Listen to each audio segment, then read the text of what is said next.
חייב לפחות סיפור, לספר מאיפה אני בא על חול. תנשום. עברתי חוויות, ברוך השם, אז זה מה שאני אספר. מי שלך? לא, מה פתאום, לנשום זה בערב. ערב טוב לכולם. צריך ללחוץ?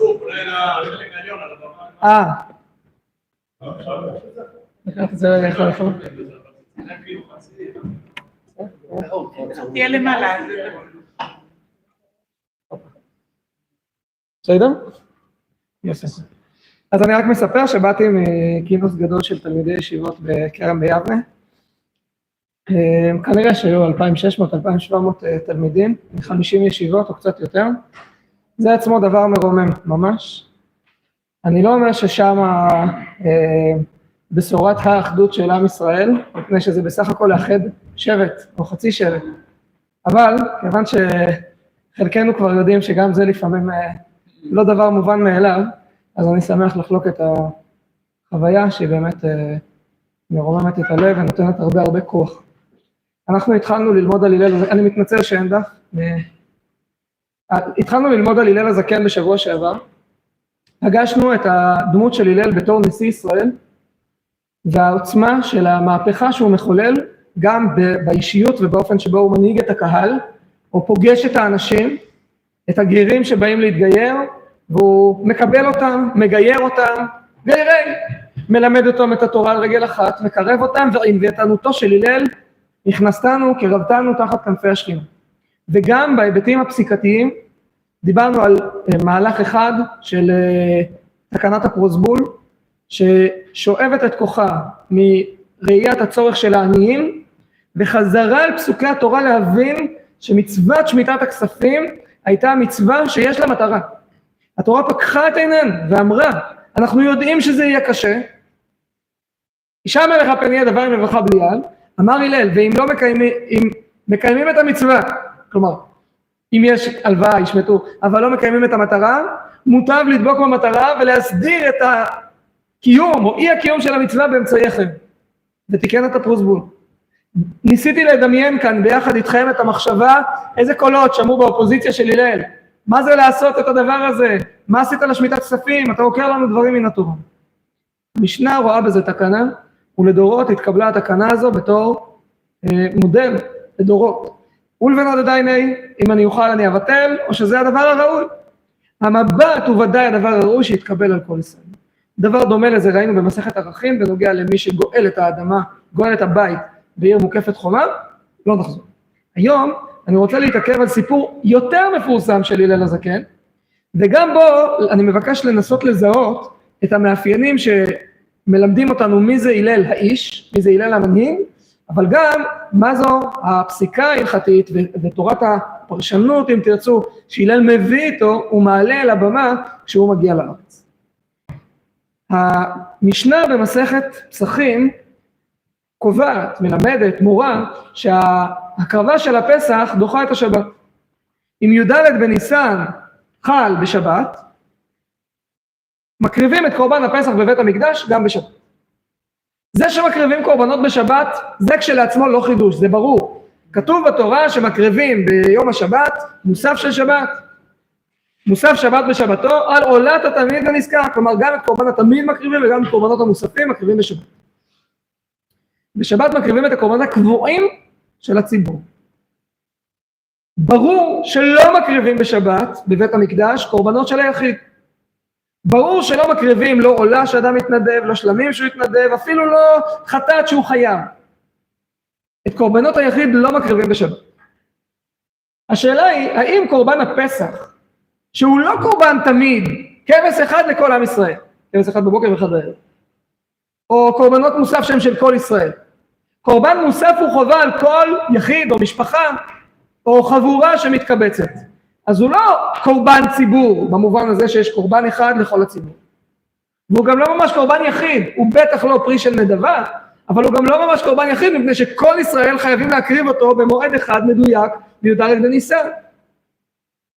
מה שבמשנה מופיע בתור הלכה פסוקה, שקורבן הפסח, שחיטתו, הקרבתו, דוחות את השבת, מובא בתוספתא כדבר שהייתה שאלה פתוחה. שאלה הזו נתעלמה מבני ביתרה. פעם אחת חל יום י"ד בניסן לחול בשבת, ולא ידעו בני ביתרה לומר האם פסח דוחה את השבת או אם לא דוחה את השבת.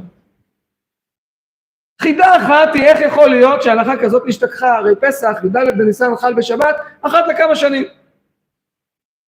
אפשר לשכוח גם שזה קורה אחת לכמה שנים, אם הייתה מלחמה באמצע אפשר לשכוח. אפשר ולא רחוק לחשוב שאפילו ישתדלו בבית הדין כשמקדשים את החודש לדאוג שלא יצא. מה אנחנו צריכים את הצרה הזאת שי"ד בניסן יחול בפסח? בפסח, הוא יכול בפסח נבח, מה אפשר לעשות? שי"ד בניסן יחול בשבת. אתם יודעים מה? אפילו אם יום העצמאות יחול בשבת, אני מציע שנדחה אותו. אנחנו לא משנים את הלוח, אבל כן מזיזים את יום העצמאות, וגם את יום הזיכרון. שלא יצמודים לשבת, מה אנחנו צריכים את הצרה הזאת? אתם יודעים איך זה ייראה כשקורבן הפסח חל י"ד בניסן בשבת?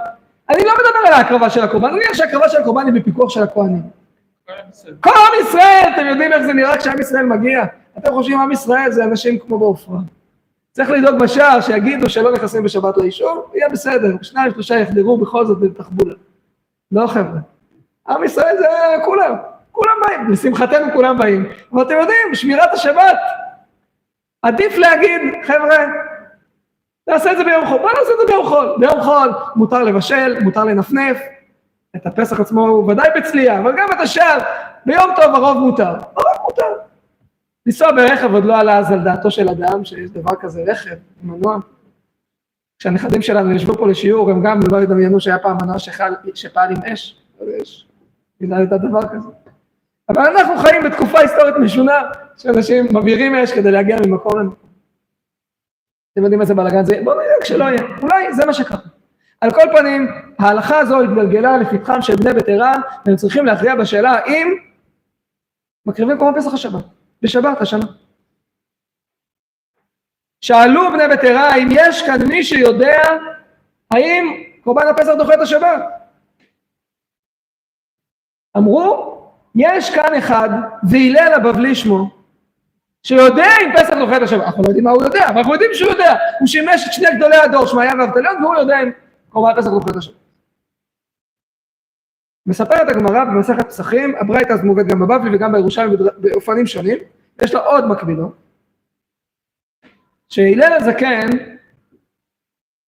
מלמד אותם בדרך של גזירה שווה, ובדרך של קל וחומר, ובעוד דרכי לימוד נוספות שקורבן הפסח דוחה את השבת.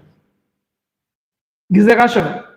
אומר להם כתוב על קורבן התמיד במועדו. צו את בני ישראל, אמרת עליהם את קורבני לחמי לישי, תשמרו להקריב לי במועדו. וגם על קורבן הפסח כתוב בספר במדבר, ויעשו בני ישראל את הפסח במועדו. למה התורה השתמשה במילת הקוד הזו? ברור, את הפסח במועדו, רק מתי יעשו? לא תגיד לי ב-14 לחודש הראשון, או תגיד לי, יעשו את הפסח, מה זאת אומרת במועדו? במועדו, אל תזיז, אל תדחה, אל תקדים, אל תאחר, במועדו, כמו תמיד. שם כתוב על עולת התמיד ונזכר שמקריבים גם בשבת, גם זה. הייתם צריכים לדעת. מילות קוד, גזירה שווה, הייתם צריכים לדעת. קל וחומר. הם שואלים אותי על קורבן פסח אחד, שהדינים שלו כאלה וכאלה. האם אתם לא יודעים שקורבן הפסח חמור פי כמה מקורבן התמיד? אם זה נדחה מפני השבת, השבת נדחית מפניו. לכן דרש להם עוד כמה דרשות. ולא קיבלו ממנו. אמר להם כך קיבלתי מפי שמעיה ואבטליון, שקורבן הפסח דוחה את השבת. קיבלו. ומינו אותו נשיא עליהם. יש כאן חתיכת סיפור. איפה זה בני ביתרה? מי אלה? בני ביתרה הם המנהיגים לפני הלל. הם לא חלק מתקופת הזוגות, הם לא בשרשרת של מסכת אבות. בני ביתרה. לא שם של מקום. אולי לא נראה לי. אולי. והם מעמידים את הלל עליהם. הם מבינים שיש כאן מסורת פסיקה שהם לא מכירים, ושיש לה מענה נדרש, ושישראל מקבלים אותו. ואז ממשיכה הגמרא ומספרת עוד שם. לא ידעו, האם בפסח כזה שדוחה את השבת, שכח ולא יביא סכין מערב שבת מה? הקורבן הבנתי, הקורבן דוחה את השבת, אבל שכחתי להביא את הסכין. להביא סכין דרך רשות הרבים, זאת מלאכה אסורה בשבת. אפשר או אי אפשר? זה חלק מדחיית השבת של קורבן הפסח או לא? נתעלמה הלכה. הנה לא יודע. אמר, הלכה זו ידעתי ושכחתי. ידעתי ושכחתי. לא שמעתי, לא מתחיל בפלפול, ידעתי ושכחתי. לא יודע מה. אבל, אנחנו עם ישראל. אם אינם נביאים הם, בני נביאים הם. למחר, מי שפסחות עלה, תוכבו בצמרו, מי שתוכל וכן הלאה. ורואים שישראל נוהגים ככה, אמר, ככה שמעתי. מה הגמרא באה לספר לנו כשהיא מציבה את כל הסיפור הזה? אני מדבר כרגע על הלל ועל האופן שבו הוא חושב. להלל יש דרך לימוד, שיטתית. בשבוע שעבר למדנו שהוא יכול לסכם את כל התורה על רגל אחת. היום אנחנו רואים שלהלל יש שיטה, דרך, איך להסיק מסקנות חדשות מהידוע לנו עד כה. איך מתוך התורה שבכתב, שיש בה 613 מצוות, יש בה 5,800 פסוקים, איך מפיקים ממנה מענים לשאלות מתחדשות. אין לנו נביא, נכון, כבר לפני כמה דורות, אנחנו לא יכולים להיעזר בנבואה. אין דבר השם שיאמר כך תעשו. לא בכל פעם אנחנו נרצה לתקן תקנה או לגזור גזירה מכוחם של חכמים. אומר הלל, יש לנו מילות קוד בתורה, גזירה שווה, יש לנו דרך של קל וחומר. ובאמת, באחד מן המקורות, התנאים, מופיע הלל כראשון שלימד את המידות שהתורה מדרשת בהן. 7 מידות של הלל. אנחנו מכירים 13 מידות של רבי ישמעאל. אנחנו מכירים 32 מידות שהיה רבי יוסי הגלילי דורש בהגדה. הלל הוא הראשון שנאמר עליו, על מספר מסוים של מידות. הוא לא חידש את הגזירה שלו. ברור שזו דרך שחכמים השתמשו בה עוד לפני הלל. בלי קשר לשאלה אם גזירה שווה היא הלכה למשה מסים. ברור שקל וחומר זה דבר הגיוני, והשתמשו בו גם לפני הלל. כבר התורה אומרת, והביא הירוק רק בפניה לא תקרב 7 ימים. בטח שגם במקרה הזה, מרים תהיה מצורעת 7 ימים מחוץ למחנה, תיסגר מחוץ למחנה 7 ימים מחר תעשה. אבל להפוך את זה ממתודה אפשרית לשיטתית, זה הלל. עכשיו, כשאתה אומר שזאת שיטה, זאת שיטה שבאה לחדש או באה לקיים. היא באה לחולל מהפכות או היא באה לסדר את מה שאנחנו כבר יודעים. אני לא יודע מה הייתה כוונתו של הלל, מלכתחילה. אבל אין לי ספק שהגמרא מנתבת אותנו לזה שהם אומרים לו, גזירה שווה לא קיבלנו, קל וחומר לא קיבלנו. כך קיבלתי מפי שמעיה ואבטליון שהפסח דוחה את השבת, זה. המסורת היא הקובעת אם הפסח דוחה את השבת. היא שתקבע בעימות שבין שבת לבין פיקוח נפש, בין מצוות הצדקה לבין חובת הבירור, בין הדין ללפנים משורת הדין, זה העיקר. את מה שלמדנו, אנחנו נוכל לבסס בעזרת השיטתיות של הלימוד. שלא יהיה הדבר קל ביניכם, מפני שכאשר נבסס את זה כך, נעמוד על השורשים של הדינים האלה. וגם את הדינים שנגזרים מהם או שמסתעפים מהם נוכל לפסוק באותו. גם בדברים שלא נראה. הכלי הזה ישמש אותנו להסתעפויות של הדין המרכזי. כי ברגע שהצבנו לעצמנו את המסלול, שהוא המסורת, וביצורה ושמירתה, להיות דרוך, להטות את האוזן, גם אם זה אמצע הלילה ותקופת טבת, כדי לשמוע מה אומרים עכשיו בבית המדרש, ומזה אנחנו רוצים להוציא, להתקדם, ללמד. דבר שני, והוא דומה, הוא קרוב למה שדיברנו בשבוע שעבר. בשבוע שעבר דיברנו על העובדה שהלל קשור לצרכים של הדור, למצוקה של העניים, אולי כי הוא היה עני, אולי מפני שזה מישהו, אולי כי כך הוא למד את התורה, שמה ששנוא עליך תעשה לחברך, ומה שאהוב עליך תעשה לחברך. הלל אומר, ובמקום שאני לא יודע, ואין לי מסורת ברורה, ואין לי איך לחדש את זה מתוך אחת מהמידות שהתורה נדרשת בהן, אני סומך עליו. אני סומך עליו, אם אינם נביאים, בני נביאים. מה זה בני נביאים? השתגעת? שכחת שלמדנו לפני שבועיים שאין נביאים? אין נביאים, אנחנו נביאים, אבל העם נביאים. לא, אני יודע. לא כל אחד הוא נביא. הוא יודע להגיד שהמלחמה תפרוץ בצפון, שהיא לא תפרוץ בצפון, שצריך לעשות ככה או אחרת, זה כולם נביאים. סליחה, נביאי, לא יודע מה להגיד. נבואה שניתנה לאלה, או שהם נביאי שקר או מה. לא לזה הכוונה. כולם ביחד הם נביאים. באופן הזה שהאומה מתנהגת, היא משקפת איזשהו הלך רוח פנימי שמכוון לאמיתה של תורה. או שמשמר איזו מסורת שלא עברה דרך השכל והזיכרון המודע, אבל ההתנהגות, הגוף זוכר. חומת ההמונים פה לא בהקשר של ככל שנפליג למיליארדים, אלא שעם ישראל יש לו איזו בריאות טבעית. כיוון שאנחנו בערב ראש חודש אדר, ויום ראשון ושני, נכון, ראש חודש אדר שני, אז אני מוסיף על הנקודה הזו עוד מילה אחת שהיא לא קשורה להלל באופן ספציפי. אחרי שמסתיים כל הסיפור של המגילה, אחרי שהגזרה התהפכה, אחרי שמרדכי ואסתר קיבלו את בית המן, אחרי שתלו את המן ובניו על העץ. וכבר נגמר הסיפור, ולילדים כבר נגמרה סבלנות, ועוד יש עוד איזה עמוד וחצי במגילה שצריך איכשהו להעביר אותם. קוראים עוד כמה סיפורים מעניינים, או מעניינים את המבוגרים, או את יודע חן. אחד הסיפורים הוא מתי מתחדש המועד הזה ששמו פורים. וככה המגילה מספרת, תבדקו אותי, כיוון שאנחנו בלי דפים, אז אני יכול להמציא פסוקים, אבל תבדקו, לפחות במגילה, תזכרו שיש איזה חלק, יש עוד פרשייה אחרי הסיפור.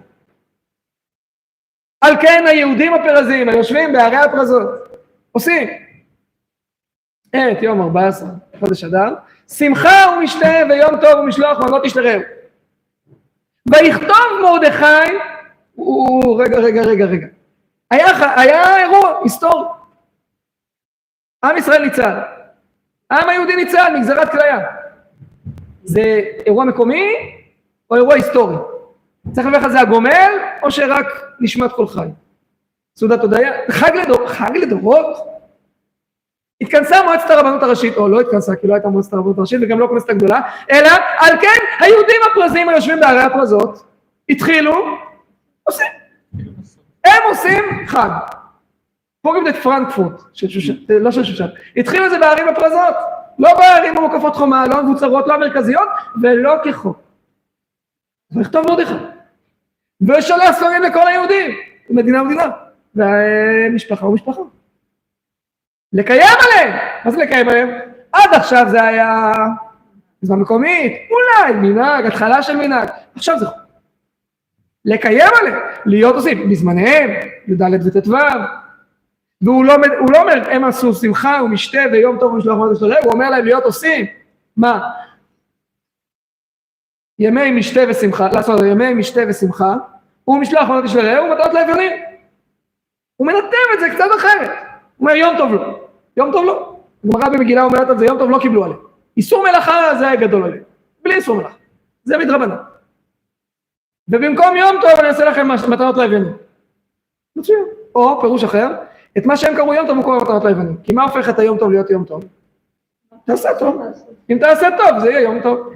אז זה הפירוש העיקרי של יום טוב. על כל פנים, גם כאן אנחנו מגלים שיש רגעים בהיסטוריה שבהם ההמון של עם ישראל מגלה איזושהי בריאות לפני שהחכמים יודעים לדייק אותה ולהגיד כך צריך או כך לא תמיד.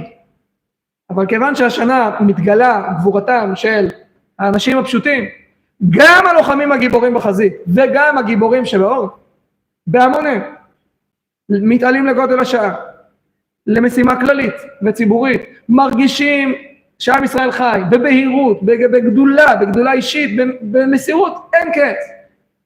גם כאשר, לא יודע איך להגיד את זה, מי שיש לו תפקיד, לא בהכרח מתעלה באותה מהירות לגודל השעה. הלל, במנהיגותו, תובע גם את המטבע הזה של האמון בציבור, שהציבור מסוגל. זה אותו הלל שיפתח את שערי בית המדרש, לא שהם ננעלו, אבל הוא יאמר שבבית מדרש שלנו מקבלים לא רק את מי שהוא חכם ועשיר ומיוחס, וענה, אם נמצא כזה, אלא אנחנו נפתח את בית המדרש לכולם, ויזהרו בבני עניים שמהם תצא תורה. ותהיה מחלוקת לדורות, עוד משך דורות מספר, תהיה מחלוקת איך מחשבים את גדולי התורה. עד היום היו עומדים להצבעה, כל תלמידי החכמים עומדים להצבעה, עומדים למניין, אם נמנו ורבו בית שמאי, אז היה לך כמותם, הם נמנו ורבו ונמצא בית הלל, אז הלכה כבית הלל, או חכמים לפני בית הלל ובית שמאי. אבל מה לעשות שהלל פתח את השערים, ועכשיו הבית מדרש שלו מלא המונים, ומצד שני המונים האלה אפס, מה אפשר להגיד? תלמידי חכמים הם לא. אתה לא איך סופרים. אז מי נחשב יותר? כוחם של תלמידי בית שמאי החכמים, המבריקים, היודעים יותר, או כוחו של העם? כשיקבע לדורות שהלכה כבית הלל, זה בין השאר עובר דרך ההכרה שהחוכמה של כלל ישראל היא בעצמה מכריעה. כמה רחוק ללכת עם זה, זה אני משאיר פתוח, אבל הרעיון הזה הוא רעיון שחידש הלל. בימי הנביאים היה נביא, בימי אנשי כנסת הגדולה, הייתה כנסת הגדולה. הלל אמר, אנשי כנסת הגדולה, הכוח שלהם זה מהכנסת הגדולה, מכנסת ישראל. בלי שהוא אמר את המילים כנסת ישראל, הוא אמר, אם אינם נביאים, אינם נביאים. אצל הלל יש גם שילוב מיוחד של אמון לא רק במסורת, ולא רק בעם, במנהגיו, בבריאות ההיסטורית שלו, הבריאות ההלכתית שלו, אלא גם אמון באדם הפרטי. שוב אני חוזר לזה שפגשנו בשבוע שעבר את הלל, נענה בחפץ לב לשאלות ביום שישי אחרי הצהריים. שאל נשאל, כל שאלות שיש לך שאל, אני נותן הזדמנות לשאלה שלך להיות רצינית, וגם אם רובה חוצפה, אולי נלמד משהו חדש. הלל, כך מסופר עליו בגמרא ובברייתא, מסכת אבות דרבי נתן, הולך לבית המרחץ ואומר לתלמידיו, אני הולך לקיים מצווה. איזה מצווה אתה הולך לקיים? אני הולך לשמש את קודי. הבריאות של הגוף, כולל הניקיון שלו, ואפילו ההזעה במרחץ, הם חלק מהשמירה של צלם אלוקים שבאדם.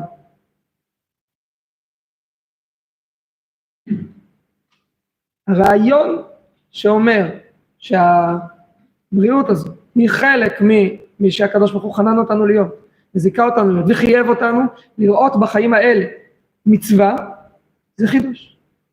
יש מי שאומר שגם אחרי הלל צריך עדיין את החידוש הזה כדי לומר את זה. לא רק שזה בריא, לא רק שזה מותר או אפשרי או רצוי, אלא לראות בזה מצווה. יותר עמוק מזה, כשהלל הזקן היה מגיע לבית המקדש, בימי העלייה לרגל בשמחת בית השואבה בחג הסוכות, היה לו שיר מיוחד. אם אני כאן, הכל כאן. אם אני איני כאן, מי כאן? אם אתה תבוא אל ביתי, אני אבוא אל ביתך. אם אתה לא תבוא אל ביתי. נחלקו המפרשים איך לפרש את השיר הזה. אם אני כאן, הכל כאן? מה זה? אם אתה תבוא אל ביתי, אני אבוא אל ביתך. חייבים להגיד, רש"י, אם אתה תבוא אל ביתי, אני אבוא אל ביתך, הקדוש ברוך הוא אומר. אם אתה תבוא אל ביתי, אני אבוא אל ביתך. אם אתה תבוא אל ביתי ברגל, לבית המקדש, אני אבוא אל ביתך בכל המקום אשר אזכיר את שמי, אבוא אליך וברכתיך, במקום שבו אתה תזכיר את שמי, להניח ברכה על ביתך. כך רש"י מפרש. יש מפרשים שחולקים על רש"י. אם אני כאן הכל כאן, הלל על עצמו היום. אולי אפילו רש"י מביא את שני הפירושים. אם אני כאן הכל כאן, על עצמו היום. אם אני כאן הכל כאן. רגע, ואם זה הקדוש ברוך הוא אומר, עדיין השיר הוא מיוחד. מי מעז לדבר בשמו של הקדוש ברוך הוא בלב שמחת בית השואבה להגיד, אם אני כאן הכל כאן, בשם הקדוש ברוך הוא. זה נכון שהמילה אני בעצמה היא גם שם משמותיו של הקדוש ברוך הוא. אבל גם זה בעצמו חידוש. שכשאתה אומר אני, אתה אומר שהקדוש ברוך הוא חנן אותך ביכולות, שהוא חנן אותך באיכויות, ושהוא הטיל עליך שליחות. לא חסר לי כלום. מעולה. הלל מסוגל לומר, בענוותנותו, שלא חסר לי דבר, ושיש לי כוחות, ושהקדוש ברוך הוא חנן אותי בהם, או לדבר בשביל שהקדוש ברוך הוא להגיד אם אני כאן הכל כאן. ואני מבקש לטעון ששני הדברים הולכים ביחד, לא רק שהם אפשריים, שני הפירושים אפשריים, הם הולכים ביחד. מפני שהלל ענוותה ונותן מקום לכל, זה לא הופך אותו לקטן יותר, ולא למתרפס או לחלש או נגרע, אלא בדיוק מפני כך הוא יודע מה הוא מסוגל, והוא יודע מה הקדוש ברוך הוא חנן אותו, ולכן גם מה הקדוש ברוך הוא הטיל עליו. אם אני כאן הכל כאן, ויש לי תפקיד מרכזי בהוויה הזאת, אני לא שמח בשמי, אני שמח בשם המעגלים על המעגלים של שמחה בית השם. אותו הלל יאמר במסכת אבות את המשפט המשלים, כשהוא יגיד, אם אין אני לי, מי לי? וכשאני לעצמי, מה אני? אם אין אני לי, מי לי פירושו, צריך שתדאג. אין על מי להטיל את האחריות. אם אתה לא תדאג לעצמך, אין מי שידאג לך. אם אתה יישוב ואתה צריך ביטחון, אתה צריך לדאוג לעצמך, ואם אתה אדם עצמאי, ואדם זקוק לפרנסה, הוא צריך לדאוג לעצמו, ואם אדם זקוק למעלה רוחנית כלשהי, אם אין אני לי מי לי, זה לא אחריותו של החברותא שלי, ולא של השכן שלי, ואפילו לא של הרב של היישוב שלי. נניח. אם אין אני לי מי לי. זה אני. אבל כשאני לעצמי, מה אני? אם אני חי לעצמי, שומר לעצמי בשם אם אין אני לי מי לי את כל כולי לעצמי, מה? או כשאני לעצמי, מה אני מסוגל כבר לעשות אם לא אעזר באחרים? איך שני המשפטים האלה הולכים הם נשמעים מצוין ביחד, אבל הכיוון שלהם הוא שונה לגמרי. אצל הלל לא רק שהם לא סותרים, ומה שהוא מבקש להנחיל לנו לדורות, הוא בדיוק את המבט הזה, שאומר, הקדוש ברוך הוא נתן לנו את האני, את מי שאנחנו. ואם אין אני לי, ואני רק מין עלה נידף כזה, עושה מה לאן שהרוח נושב, אם אין אני לי, כשאני לעצמי מה? אם לא עכשיו מתי. אגב, לא עניין צדדי, הלל את המשפט הזה אומר, בשפה של שאלות. שאלות. אוהב שלום, הוא רודף שלום, אוהב את הבריאות ומקרבן התורה, זה מאוד הלל. אוהב, שלום, בריאות. אבל אם אין אני לי מי לי, זה הפעם הראשונה במסכת אבות, שבמקום להגיד, שואלים. זה אותו הלל של שאל בני שאל. יש כוח לשאלה להיות מניע ללמידה, וגם לפעמים לפעולה, יותר מאשר אמירה. יכול להיות שזאת רק שאלה רטורית, והכוונה היא אם אין אני לי מי לי, ולכן ברור מה התשובה, ויכול להיות שלא ברור מה התשובה. אפילו אם זה רק מתודה איך לחשוב, היא הלל.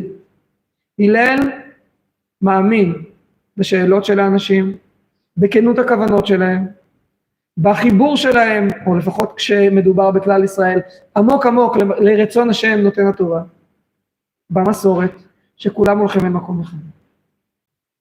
מהמקום הזה הוא מלמד תורה, הוא פוסק תורה, הוא מחדש הלכות שלא היו ידועות, מרחיב את התורה בצורה בלתי רגילה, גם בקיום שלה, וגם בלימוד שלה ובהוראה שלה. האמון הזה מוליד עוד הרבה פרצופים חדשים בבית המדרש, וגם לא רק בלימוד התורה, אלא גם בקיום התורה, יש עוד הרבה שדות שבהם התורה מתקיימת, והיא במובן מסוים פרה ורב. הלל הופך להיות הראש של בית הלל, של בית מדרש שלם, של תלמידים שימשיכו את דרכו, וגם נשיאי ישראל הבאים אחריו, עם תום תקופת הזוגות, יהיו תלמידים של הלל ושל דרכו. זה לא ששמאי נעלם מהמפה, זה לא שרעיונותיהם של בית שמאי נעלמו, גם אותם, ועוד נדבר על זה בלי נדר, גם להם יש שימור, אגב, בזכות הלל, ששונה, בית הלל, ששונים בדברי בית שמאי ודברי, אבל האמון הזה של הלל הופך להיות דרך המלך, היא מתאימה לרבים, היא מכוונת לרצון שמיים, כאילו יצאה בת קול ואמרה, הלכה כהלל, או הלכה כבית הלל. לפני סיום, משהו קטן מפרשת השבוע, שקרוב לעניינים שדיברנו. תחשבו רגע על משה רבנו, בתחילת פרשת ויקל. ויקל משה את כל הדת בני ישראל, ואומר אליהם, אלה הדברים שרצילה שם לעשות אותם. כמה אמון צריך משה בעם שלו, כדי להגיד להם בוא נבנה משכן. הם לפני כמה ימים עבדו את העגל. את כל ממונם, את כל תכשיטיהם הם זרקו לעגל. אתם יודעים, כן, שאם ככה זה טבעם של ישראל, שכשנתבעים לעגל, נותנים לעגל, כשנתבעים למשכן נותנים למשכן. זה באמת ככה. כל דרישה בפייבוקס, בביט, בתרומות, נותנים. עכשיו מראשון, נגמר, עכשיו לא. אבל משה רבנו עוד לא ידע, כלומר, הוא האמין בזה, אבל זה עוד לא קרה. אבל זה מענה לצורך הצורך שלהם במוחשיות. תודה, אז פנינה. אם כבר, תודה. זה מענה, והוא מאמין שהם יעשו. הוא אומר להם, בוא נבנה. את מה שעשיתם שם, אני אראה לכם איך כן. אני מזהה שיותר משהיה לכם שם רצון לעבוד עבודה זרה, היה לכם רצון לתרום כדי לעשות משכן להשם. אני אהפוך בכוח את הזדונות שלכם לזכויות. משה, שהוציא את בני ישראל ממצרים, וקרא להם את הים, והוריד להם את התורה, וראה אותם רוקדים סביב העגל, ושבר עליהם את התורה. ואמר לקדוש ברוך הוא, אני איתם באש ובמים. אל תעשה ממני גוי גדול. אם אתה לא סולח להם, עם עין, מכן אינם מספרך שכתבת. אני מאמין בהם, אני איתם. לקבל את הציווי לבנות משכן. הוא אומר, אנחנו הולכים לעשות את זה. ומרומם את העם. מוציא מתוכו את כל עוצמות הנתינה והמסירות של תוך יומיים. הם הביאו אליו נדבה עוד בבוקר, מרבים העם להביא, מידי העבודה למלאכה. לא צריך יותר, זהו, אנחנו מוצפים עד פה בתרומות. אמר לי, אחד מהמשוחררים האחרונים של היישוב, אלה שמשוחררים, יש עוד מגויסים, אני מדבר אלה שתחרו לאחרונה, בשבוע שעבר, אומר לי, בחודש האחרון, אנחנו עכשיו כבר 5 חודשים לתוך המלחמה, לא היה יום אחד שלא היה לנו מנגל, שלא עשו לנו מנגל, שלא באו לעשות לנו מנגל. התרומות, בסדר, היה יום, היה שבוע, היה חודש. מרבים העם להבין. משה עומד בתחילת פרשת ויקל עם פרויקט חדש. לקחת את עם ישראל שנמצא עמוק בתוך המשבר והבור. הוא אומר להם, לא רק שהתפללתי לקדוש ברוך הוא שיסלח לכם, יאריך לכם פה, אנחנו הולכים לחזור לאיפה שהיינו. אם לא למעלה מזה. אנחנו נבנה משכן. אתם תבנו משכן. נצטרך בשביל זה זהב וכסף ונחושת, תרומות וחוכמת לב, והרבה זמן והרבה השקעה, אבל אנחנו נעשה את זה. אני מרגיש שכשאנחנו קוראים את הפרשה, עם הלל או בלי הלל, משה רבנו אנחנו חייבים. ואנחנו, כל אחד מאיתנו יש לו בחינה של משה רבנו. משה שפיר כאמר. להתמלא באמונה הזו, שהקדוש ברוך הוא מאמין בנו. שמשה רבנו מאמין בנו, שיש אפשרות למחציות השקל שלנו. אנחנו צריכים להאמין אז בעצמנו. זה כבר עלינו. סליחה, אם זה לא מספיק ברור, אני אגיד את זה הכי ברור שאפשר. אני לא רואה בסביבה איזה משה רבנו שיכר לקודקודנו ויגיד אני מאמין בכם. סליחה, לא מוצא אותו. אין בנמצא. תסתכלו ימינה שמאלה, זה עלינו. אנחנו צריכים להיות המושיעים של עצמנו, מהמקום שבו אנחנו נמצאים. כל אחד יכול לקחת איתו את הילדים, את הנכדים, את השכנים, ולקחת עוד כמה אנשים איתו, אבל בגדול זה מלמטה, מהבני נביאים.